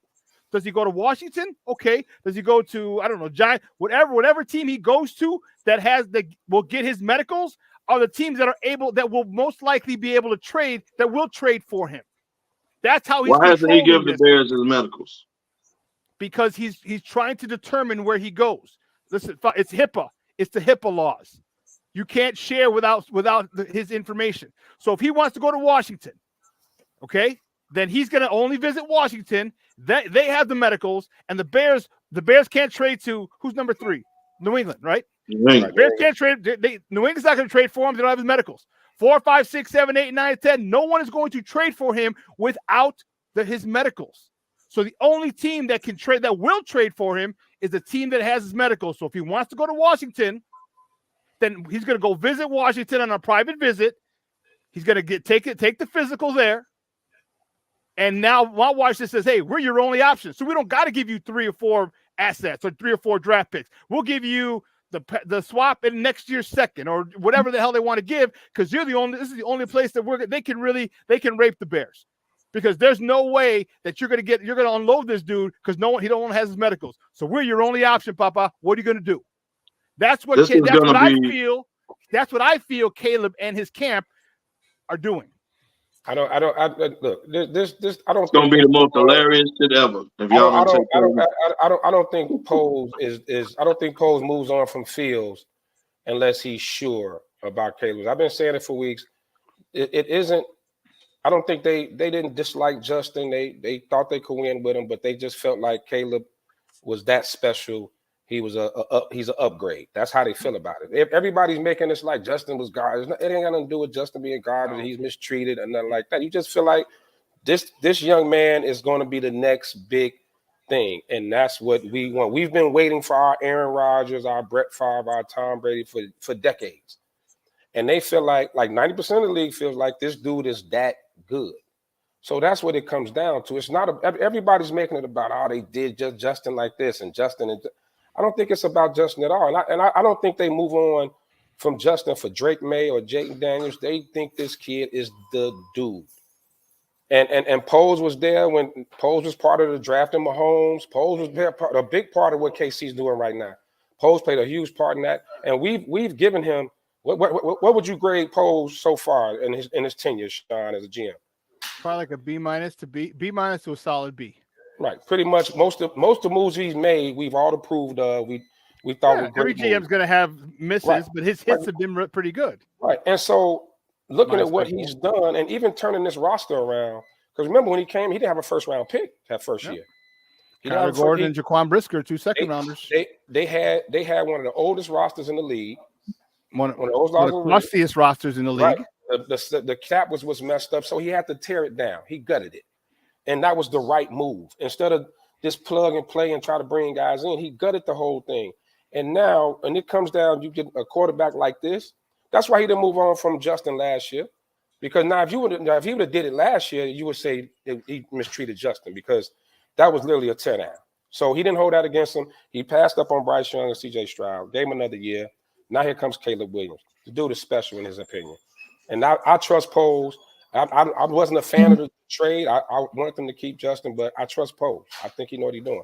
I trust him too, but it doesn't mean that I can't critique or I can't disagree with his decision. Yeah, definitely. Which I do. And that's the thing, is that, and people say about emotion, it's not that my emotional attachment to him, it's what I've seen on the field.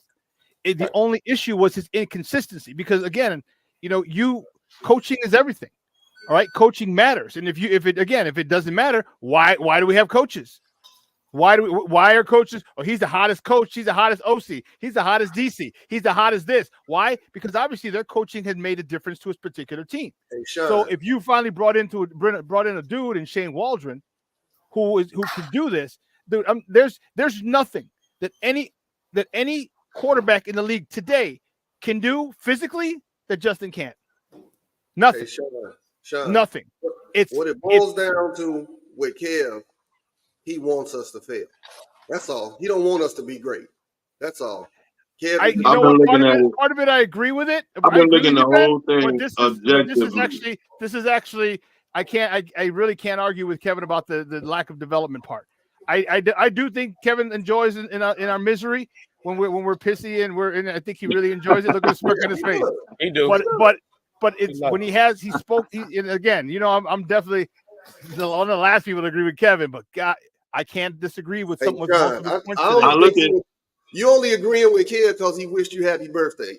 That's all. No. No. I look at it objectively, and I say some of the same things that the national audience is saying. What y'all do is hate when I say it because it comes off as I'm a hater. But some of the dudes on ESPN, they're saying the same stuff that I'm saying. But then when I say it, I'm hating. No, but other people are saying talking different about things the same stuff that they're saying, bro. They're saying that there's other people saying different things too. They're saying different things. Orlovsky was a big fan of keeping Justin. There's a couple people. Yeah, a lot of them said that. You got both. A lot of them saying they should have kept him. Yeah, a lot of them said that. But then, thank you. Hold on. He done gave Sean a whole new birthday. He changed his date of birth. My bad. Colin said they should get rid of him, right? Look at this fourth quarters, get rid of him, right? And then he said, new information, different opinions. So then he said, well, wait a minute. You bringing in Keelan Allen, you got, DJ Moore, you bringing in Swift, you bringing in another tight end, you already got commit. He said, well, hold on. Like, either you didn't want him or you setting Caleb Williams up to be the greatest rookie quarterback ever. Like, he can't fail. You showed up. Think about this, Sean. Oh, I know You what he showed did. up I a know what he did. cornerback, an edge, and a linebacker that most defenses would love to do. Right? Oh, The yeah. Bears gave big money to them positions. They showed up for a couple years at least, right? Mm-hmm. Well, a lot of defenses are looking for corners and an edge, right? The Bears showed that up. Then they went out and got an offensive line, or a couple linemen, rather, or center, whatever. Brought in running back, brought in extra tight end, brought in another wide receiver. Dude, don't a rookie walk into that? Never. This is the best scenario. Damn rookie in the walk into history that. of the NFL. So once again, so why would you business moves and change the narrative? So once again, why would RG3 tell him refuse to go there? Why would that be the statement that you make? You just he made went off the every history. reason in the No, he world went off the why history he of the shouldn't Bears. come He's to not Chicago. talking about this regime because this regime hasn't proven itself yet. He was talking about the history of the only Bears. thing I could say, only reason I could say he would say that, okay, one, he's just a hater and he's mad. Okay. No, stop. Or two, Everybody ain't a hater. let me They say finish. negative things about the Bears. Let me Everybody's finish. not a hater. Let me finish. I didn't Some say of that this- was some the of this reason. is with I our didn't own say eyes. that was a reason. I said here are some of the reasons that he could have said it. Did I not say what he could have said? Why he said it? These are Why he a why hater? he could have said it. I didn't. That's an option. That is an option. I didn't say it was the reason. You got to listen. You can't just talk. You got to listen. That could be one of the reasons. Another reason could be is if Caleb fails. If he fails, and there's a chance he could fail. There's a chance he could be great. There's a chance he could fail. And everything in between.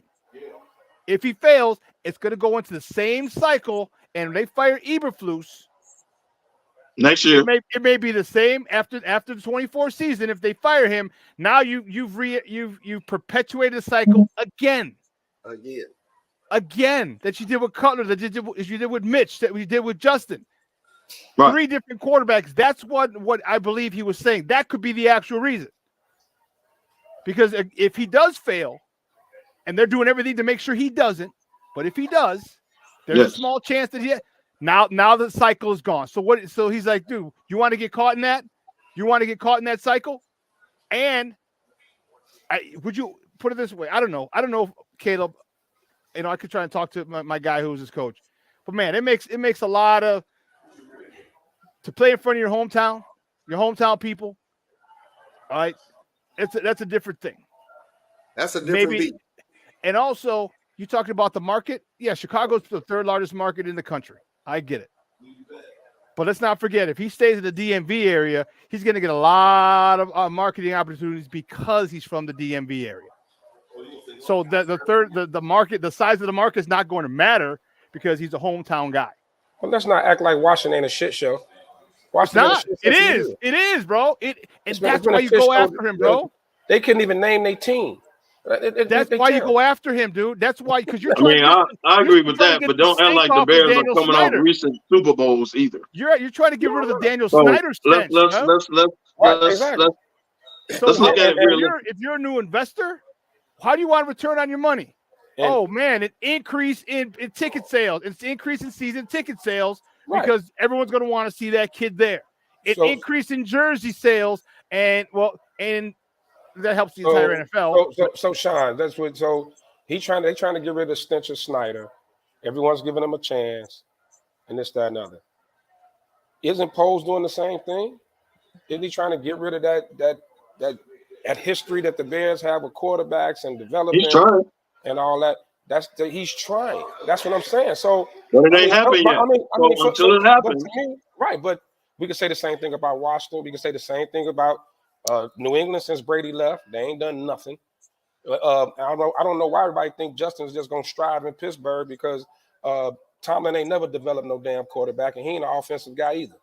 Ben Roethlisberger was there when he got there, so he ain't did a great job developing QBs either. So I don't. What has the Bears done? I get it. I pointed out what the Bears have done. The Bears have not done well with the quarterback position. But so that's all I'm saying. But if you talking about, I know y'all upset, man, because the Bears are on a national spotlight and people are saying this publicly. I get it. But if you're talking about changing the culture, why not give them a chance to change the culture? They just feel like Caleb's the dude. Like they feel like he's going to be great. I don't think it's a knock on Justin. I think they tried. No, I'm not a knock on Justin. don't think so. Justin at all. I think Cam Newton said it best. That's what he was saying. I think Cam Newton said it best, is that Justin Fields is understanding in no uncertain terms that this is a business. And I will tell you that I think that unfortunately, I think that the even though it might not seem, it doesn't really go, because if you look at the numbers, it doesn't matter. But Ryan Poles bought himself time. He wanted to reset that quarterback clock. He bought himself time. You can say, hey, now not Eberflus. Eberflus got to win. You got to have 10 wins. Otherwise, hold on, player. Oh, yeah. We were ascending. We were ascending with Justin. We should, and the defense that you run gave up some stuff. Gave up those 3 games. Okay. Not to mention Getsy was stupid play calling, and both you might be gone. So it's 10 wins. But he bought his time. He can say, hey, I got a rookie quarterback, man. He needs a year or 2 to develop. So I think it was a CYA thing, all right, for Ryan Poles. I think this was probably the most difficult decision, because if this was year 2 of Justin, I think he goes and gets that haul. But because he's got a CYA, he's got to cover his own rear end. Why he went out and made all the moves. You're right. He was like, you know what? I'm buying me time. I love Justin, but I love my job more. Justin ain't gonna pay my bills for my wife and girls. Sorry. And like Cam said, or at the end of the day, he just sees something in Caleb Williams that says this young man is going to be great. That's what I think. That's just what he sees, and a lot of people feel that way. They saying this is the best prospect since Andrew Luck. Like, you're just not going to pass on that. And not saying nothing. I think they could have kept Justin, did well. I think they could have got 10 wins with Justin next year. Of course, with the roster they put together. But you got to look, like, part of being a great GM is making tough decisions. Like, Kevin Warren loved Justin. Everybody loved the locker room. You know, everybody loves him. That's a tough decision to make. But he wouldn't make that just cause. I don't think he just took it personally on Justin or nothing like that. And I think that's where everybody's coming off.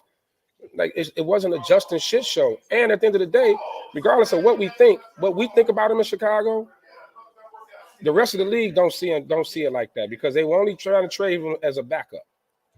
Atlanta the rest of the league don't see him like that, because y'all ain't did nothing to make him like that. Atlanta went out and signed a 36-year-old quarterback coming off an ACL over trading for a 24-year-old on a rookie deal. Now you tell me what the league thinks of him. Well, so it's why do they think like that, though? Well, from what we were saying, what I'm hearing was that, one, his asking price was too high for Justin. All right, he was asking a lot for Justin. Maybe I don't know if it was a first or a second. Okay, and people were like, no, because Justin hasn't proven himself yet. All right, but Kevin's about to make a point. What have you done? Like, you didn't develop this guy. Like, you're getting, you know, a blob of clay that hasn't been molded and developed yet. Yep. And they're like, if I'm trading for this and I still got to pick up his 5th-year option, like, I'm not going to trade for him and then cut him next year. Like, then that's stupid, because I just lost draft picks. So I'm going to give you a cheap draft pick. Okay. And if I lose it, if he doesn't, okay, well, there you go. But they're not picking. No one's trying to, no one was even remotely considering picking up his 5th year once the trade happens. Which lets me further know, Sean, Pittsburgh going to put him on the field, because you got to see what you got, right? Yeah. He coming up on this, you know what I mean? So he coming up on his option. You inherit him. You know the situation. Well, they're not. Well, you got to pick it up by May 2nd. They're not picking it up. They're not picking it up. They'll give him time, and they'll say, "Oh, okay, okay. All right, cool." Well, now they got to let him play it out. No. Right. So by May 2nd, they got to decide, but they're not going to pick it up, and they'll say, "Okay, you play for a new contract. You play for a new contract, because all we lost was a 6th rounder, and if you play well, and we'll start at the $15 to $20 million range for you and go from there." And now, if he does play well, which I hope he does, and he gets that contract, he can't demand Daniel Jones money. He can't demand those types of contract, because, one, he's traded. 2, he doesn't have those type of stats. Yeah, he gotta earn that. Yeah. So Pittsburgh's in a really, really good spot. Really good spot. Oh, they got a quarterback room of $3 million. I mean, yeah, they're in a great spot. Exactly. Yeah. They don't owe nothing. They got to pay Justin's salary this year, but they don't owe Russell nothing. It's only like $2 million, ain't it, this year? Yeah, actual cash is, he's a cap hit of 6, but his actual cash is only like 2.5, and Justin's $1 million. Yeah. So I mean, like I said, man, I think everybody's pulling for the kid. all this. Everybody wants to see him do well. I think all this Jaden Daniels stuff. No, I think we gotta trust Poles until he shows us that he can't be trusted. I mean, that's how I look at it. I do. Again, I just don't agree with it, but I still, I don't like it. Well, when he takes Jaden Daniels, we'll be back, same bat time, bat station, with another discussion. Yeah, we'll have another talk. We'll talk about it. What if he takes Jaden Daniels and Malik Neighbor and when he takes Daniels or Thomas? What if he gets Michael Thomas Jr. with that 9th pick? Because Sean, you said it. That 9th pick good is traded. That 9th pick is traded. Yeah, they don't trade that. But Sean, you said it. Why hasn't Caleb Williams given the Bears his medical when he's clearly going to the Bears? Because the Bears could be GDs and say, well, you coming to Chicago, work it out, bro. Do what you got to do. Now, you give us the medicals when you want, but we draft him. Like, the Bears can really do that if they want. But if he truly behind the scenes don't want to be there, then the Bears you can't do it. You can't do it. I know you gave up Justin, but if he truly behind the scenes and they know that he don't want to be there, you can't do it. Because you ain't gonna get 100% of the play. Well, listen, he can sit out, dude. Here's the thing: he can sit out. He's got $11 million in NIL money, and I know it's not the amount of money he's gonna get. He ain't gonna do that. But I'm saying it's a game of chicken right now. He could pull it. He could because he's got $10 million. Based on it, he got money, but I mean, that's the thing that makes it different now. That boy want to play football, man. He ain't struggling. He ain't hurting for no bread. But I don't think so. But I think also with the moves that were made, he damn near made it impossible for Caleb. Caleb would look like a real jerk to come out now and say, "I don't want to go play with them." Yeah, exactly. He would look like a total jerk. He would. It'd be a bad look, especially with that situation. Jalen Johnson comments true. Yeah. I'm wondering why he ain't gave the Bears, who's clearly the number 1 pick, his medical. Sean got a point on that. Why hasn't he done that? Has he given anybody his medicals? Nope. I don't know. If it ever comes out he gave Washington and didn't the Bears, that's telling you where he want to go. Well, he's got his private visits because no one at the combine has his well, that's actually the reason the combine was created. I was listening to Mike Florio. That was the reason the combine was created, because now you got all the team's doctors in one spot. Okay, now everybody can just go get poked and prodded and do whatever. All 32 teams have them. So that's why there's never been a problem with a trade. Never been a problem with a draft day trade. And so his people, I mean, hats off to them for figuring out and using the HIPAA laws and figuring out that they can control where he goes by not giving people the physical. Because if you trade for this guy and he has an impingement in his knee, in his hip, and there's something wrong with him, and you didn't have that, that's a fireable offense. That's a fireable offense for a GM. Well, that's true. Nobody's taking that. So, again, his people were clever. Clever as a mother Hubbard. Yeah. But we can also ask the question, why hasn't he just come out and say he don't want to play for the Bears? I mean, he could have just did because he'll still look like a jag bag. Right. But you're not giving your medicals to him, and they're clearly number 1. What does that say? It's clearly stating I don't want to play with Chicago. Because what's the issue? Okay. Because if that was the case, you give Chicago, you give his medicals. Oh, you know what I'm saying? I'm only taking my 30 visit, my private visit to Chicago. That's it. They want me. I'm going there, and that's it. There's no need for any other 30 visits. None. No other private visits necessary. I'm going to Chicago, and then Chicago could start working on a contract. Basically, not working on it, but how they're going to structure it, because it's already set how much you can make. Yeah, I think he's looking at the situation here and what's going on right now, and look, his people are telling him and everybody, they got you in a position to succeed right away. Yeah, it's nothing like fail, bro. Right, it's nothing like that. I mean, CJ Stroud didn't walk into what you about to walk into. Right. Yeah, but CJ Stroud walked into one. You had a lot of high draft picks a couple of the prior years beforehand. Mm-hmm. 2, you had a guy who can develop quarterbacks. That's what he walked into. And then let's not forget Tank Dell. That dude was a stud in college, and it transferred over. So the fact that you had a team there when Caleb Williams got there, and you had a dude who can develop quarterbacks, that was a match made in heaven. But now we have to see how well he can maintain that. When after this season, I would almost bet $100 that Bobby Slowick gets a head coaching gig after this season, because we thought he was gone after this past season. So he's going to get a head coaching gig, because look how Josh Allen struggled when Brian Daboll left to go to the Giants. All right, you don't have your play caller anymore. How are you going to go? So Leonidas, don't worry about him. He's a hater. He comes in all our groups and follows me. So I appreciate you being a fan, sir. We appreciate you following us, and make sure you subscribe to Sports Zone Chicago, our YouTube page. So yeah, he's on everywhere. He's like, dude, damn, worse than a little dog. All he comes on to troll, dude. He comes on every show I'm on. He trolls it. That's okay, and we like it. We like it keeps it spicy. Has nothing. This guy, look, see, this is how you know he don't know football. Has nothing to do with coaching in Texas. Really, when Bobby Slowick was one of the hottest offensive coordinators in the NFL and trying to get a job, that's how you know people. That's just a troll. Again, thank you, sir. I appreciate you being a fan. Hey, I don't mean to interrupt, but my phone is about to die. The money got my charger in the bag where he at. So I'm gonna have to sign out. Don't say I got your charger. You left it up here. I got it. Like I know he put it on you. Right. You don't blame me. Right. See how you create a narrative? We're gonna finish this Bears talk next week. We do it every week. The money got my charger. I can't hear y'all. Can y'all hear me? Yeah. He died. I got his damn charge. Ain't that some shit? This drunk ass left it up here. Right. I got it. Right. Oh man. Come on, we got about 7 more minutes. Yep, give or take.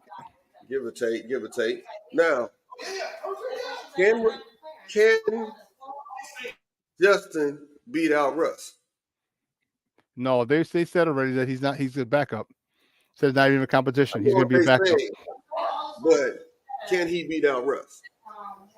Actually, I hope he doesn't. Yeah, actually, I don't want him to play. I don't want him to play at all. Here or there, give him some Taysom Hill packages. Yeah, do that. But you know what? Give him what he needed when what he initially should have done, and that's sit out. Sit out a year. All right, watch. Talk to your quarterback coach. Watch a Super Bowl winning quarter. He didn't have that with the Red Rifle. Now he's got a Super Bowl winning quarterback in front of him, and there's a lot to learn. Get your mechanics down, get your fundamentals down, and then next year, if Pittsburgh sees that you've improved, they're going to sign you. And if not, trust me, there'll be quite a few teams that'll be willing to sign. Not for big money. You're gonna have to earn that in a 2 or 3 season span, all right, or 2 season span. But you'll still have that opportunity.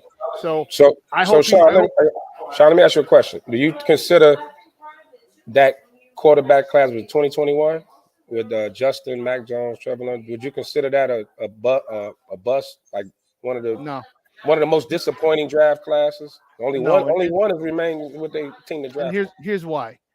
All right, I'm going to tell you this, and I don't know if you have ever mentioned it before. Coaching matters. Do you know what they did to Mac Jones in New England? Oh my God. Do you know what they did to Mac Jones in New England? I'm not a Mac Jones fan, but they shitted on him real bad. I mean, we're mad at Justin Fields. At least Justin Fields has guys who are offensive guys. They had a special teams coach, defensive coordinator in charge of his development. So how do you expect someone to get better? Right? College to pro, there's a jump. You need your coaches. And talent takes over. Yes, we saw talent take over. We saw Justin running by people. We saw Justin with touchdown passes. It just wasn't consistent. That's the coaching.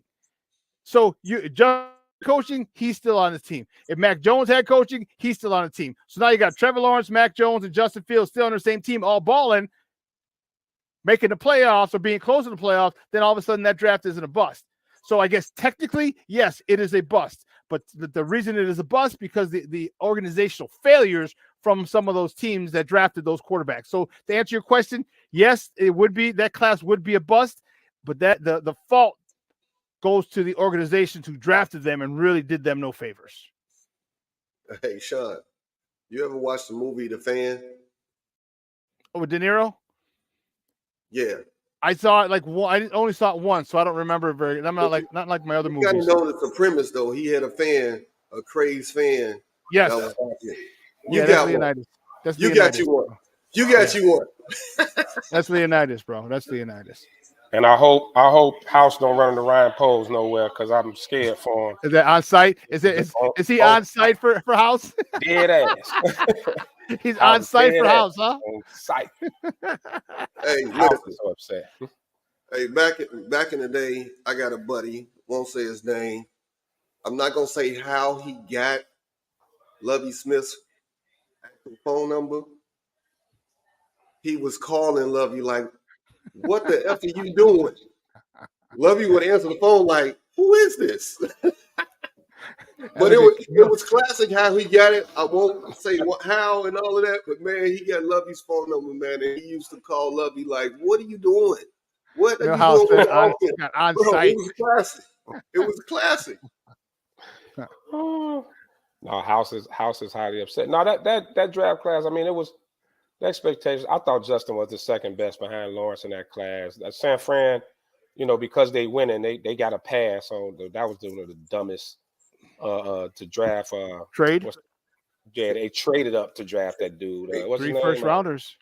Hey, we're gonna put you in touch with Cockburn for protection. Yeah. Why would I hire Kofi Coburn for protection? I don't get it. Hey. You have because Leonidas? Okay. Leonidas. All right, I double dog dare you. I double dog dare you. You'll see why I was a league MVP twice and 3 times. All right, you'll see why. I still got some anger issues, and they were just resurfaced with the Justin trade. So come on. Hey, what's that phrase? F around and find out. Oh yeah, they're gonna find out. Hey, House. Poles ain't no little dude. Right. Poles a big boy, man. Right. But he is rather slight now, though. I've noticed he's been losing a lot of weight. He lost a good 30 to 40 pounds. Like, okay, well, all right, Slim Jim. You got to look the part now. You can't be a sloppy looking GM, man. True, especially at his age. And his suit game strong too. He got a strong suit game. You better with all that money they're giving you. Damn. Yeah, he got a strong suit game. Hey man, great show. I know we were struggling early. We picked it up, but guess what? We right back at it again. Lefty. DC saved my life. You got something right here. Oh, my bad. Mind your business. Mind your business. How you take your BC compared to other people, mind your business. I'm back, baby. I'm back. Lefty, get your parting shots, man. Hey, once again, man, condolences to our, SmokeFellas brothers and their losses. Happy birthday once again, Belinda, Squirrel, all you guys. Happy birthday. Also, my mom's birthday just passed too, man. So happy birthday, Mom. I ain't said it on the show last week, but yeah, happy birthday to you. Happy birthday, Mom. And yeah. Hey, blackout. It was a time. We had a great time. Y'all know we got some other big events coming up. We're gonna be doing Final Four Madness, and tune in May 4th, man. Our Derby hats and fedora party is gonna be great, man. Watching the Derby, so come on out, run with the fellas, man. Follow us. We're gonna be all summer. We got a lot of big events coming up, so appreciate the following. Yeah, I don't know. Are we on next week? We got that thing. Yeah, that is true. Sean, we'll talk about that. Yeah, we'll talk about it. Okay. For next week. But the blackout don't owe me nothing. Everybody that came and showed up and showed out, blackout owes nobody nothing. Definitely appreciate everybody who came out, man. It was a great time. We had a great time. And I want to give another special shout out. I can't remember his name and had the full truck. Lefty, you can say his name, but he saved my life. It's in my phone. It's in my phone. Yeah. With that steak sandwich. That's not the food truck saved my life. Yeah. Right. Hey, I know Kev had to drop off because his cricket went out. Lucky has his charger. No, Right. he didn't, I got he didn't pay the Lefty bill. got his charger. I got his He didn't pay the bill, and Cricket sent that message. We about to shut you off. How does it feel now, Kevin? Shutting power off. Click. Right. Right.